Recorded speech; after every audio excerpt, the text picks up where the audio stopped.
4, les chasseurs en veulent au réalisateur français de cinéma Luc Besson. Oui, ils ne l'attaquent pas avec leurs armes habituelles, mais en justice. C'est la Fédération de l'Orne qui lui en veut précisément. La gestion des cerfs qui peuplent son domaine à la Trinité des laitiers est en cause et on lui réclame tout de même plus de 100 000 €. Explication de Pierre Herbulot. Une magnifique propriété dans la forêt, quelques dizaines de cerfs qui gambadent en arrière-plan. Si le domaine de Luc Besson ressemble à un décor de cinéma, les champs alentours sont beaucoup moins reluisants, saccagés par les cervidés.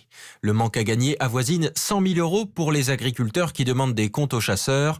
Christophe Debalor, président de la Fédération de l'Orne, a payé la facture mais demande à être remboursé par Luc Besson, puisque les cerfs viennent de chez lui. On dépense des sommes d'argent importantes pour indemniser les agriculteurs, comme le prévoit la loi. De l'autre côté, on a quelqu'un qui fait une entrave finalement à la régulation des animaux. C'est à cette personne-là de rembourser la Fédération des chasseurs des sommes qu'elle dépense pour le monde agricole. Un argument qui ne tient pas pour maître Jean-Marc Descoubès, l'avocat du cinéaste. Quand vous êtes propriétaire d'une forêt, ce qui est le cas de Luc Besson, vous êtes titulaire d'un droit de chasse sur votre foncier. Et ce droit de chasse, c'est facultatif. On ne peut pas être condamné parce qu'on refuse de tuer un animal. Deuxième élément de défense pour Luc Besson, rien ne prouve que les bêtes qui se sont servies dans les champs viennent de sa propriété.